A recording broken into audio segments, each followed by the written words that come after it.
बिल्कुल, लेकिन परिवारवाद के आरोप तो नए नहीं हैं और ये आरोप तो बीजेपी लंबे समय से लगाती रही है। रामकृपाल सर, ये जो चीजें हैं, यानी कि प्रियंका गांधी का दक्षिण भारत में उतरना, चलिए एक सुरक्षित सीट भी है, अपने इलेक्टोरल जो इनिंग है यानी कि चुनावी पारी है उसकी वो शुरुआत कर रही हैं, लेकिन क्या ये माना जाए कि एक तरीके से कांग्रेस ने एक बहुत ही सधा नपा तुला दांव खेला है कि उत्तर और दक्षिण भारत दोनों को साधने की बराबर की तैयारी, एक तरफ राहुल दूसरी तरफ प्रियंका? देखिए, प्रियंका को राजनीति में ले आने का निर्णय मैं समझता हूं सही है। एक्टिव पॉलिटिक्स में वैसे पॉलिटिक्स तो रही है, लेकिन एक सही निर्णय बहुत देर बाद से हो रहा है। जब कांग्रेस ने एक प्रयास कर लिया राहुल गांधी जी के नेतृत्व में, और मैं कहूंगा कि कोई खास सफलता मिली नहीं, और बहुत पहले से याद कीजिए, जब नई पीढ़ी को राजनीति में आने की बात थी तो ज्यादातर लोग प्रियंका जी को ये मानते थे कि प्रियंका जी एक तो वो सोबर हैं, उनको गुस्सा नहीं आता है, आप कोई कड़वी बात भी कह दीजिए, अगर वो प्रतिवाद भी करती हैं तो मुस्कुरा के करेंगी, जो राजनीति के लिए बहुत जरूरी चीज होती है। वही राहुल गांधी का स्वभाव बिल्कुल डिफरेंट है कि वो अगर सामान्य बात भी करेंगे तो लगता है जैसे गुस्से में बोल रहे हैं।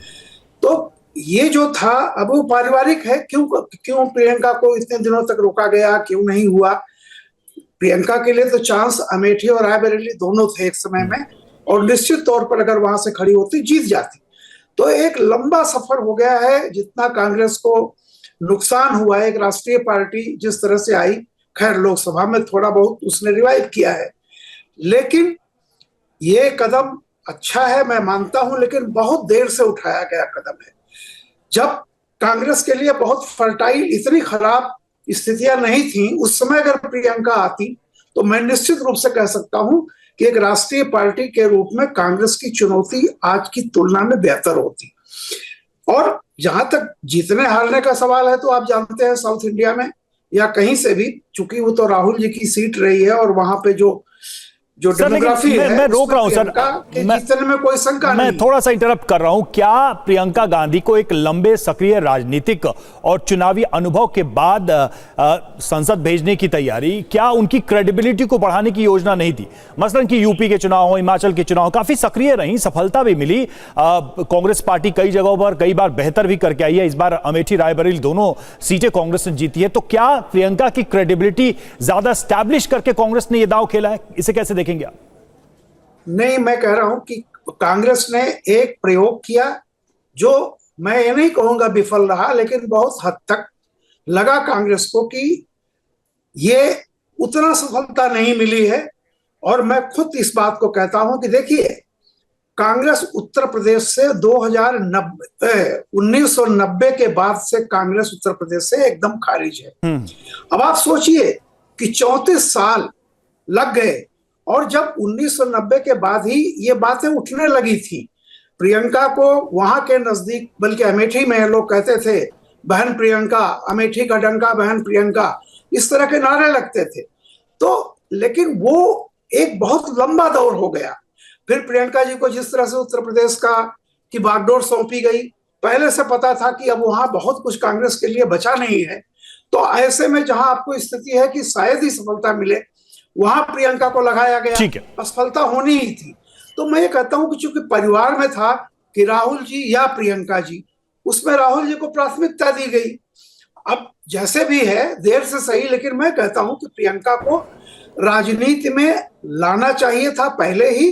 चुनावी राजनीति, उत्तर भारत जहां से जड़े रही कांग्रेस की, वहां डिमांड बहुत पहले से रही। बिल्कुल, वो राजनीति में तो जो हुआ मेरे हिसाब से ये गलत हुआ, लेकिन देर आए दुरुस्त। ठीक है, राजनीति में तो वो थी, चुनाव लड़वा रही थी, स्ट्रैटेजी बना रही थी, रैलियां कर रही थी, लेकिन वो खुद चुनाव लड़ने की जो एक कहते हैं कि उम्मीद थी कांग्रेस को कि कब होगा, कांग्रेस के कार्यकर्ताओं को, तो वो अब हो रहा है। आप बने रहिए, हमारे साथ लौट रहे हैं आपके पास। और देखिए, प्रियंका के नामांकन को लेकर कांग्रेस प्रवक्ता पवन खेड़ा का क्या कहना है, आइए सुनाते हैं। भारत जोड़ो यात्रा में एक और यात्री जुड़ गया। ये वही जिद है, गोलियां खाई लेकिन भारत को एक रखना है, भारत के संविधान को जिंदा रखना है, भारत की आत्मा को नहीं मरने देना, भारत के संविधान को मजबूती से लागू करना है। ये वही जिद है। और हम खुशकिस्मत हैं कि हमारे पार्टी में एक ऐसा नेतृत्व है जो जिद रखता है। यह जिद हमें जिंदा रखती है। यह जिद इस देश की तकदीर बनाती है, नहीं तो पड़ोस के मुल्कों की हालत देखिए।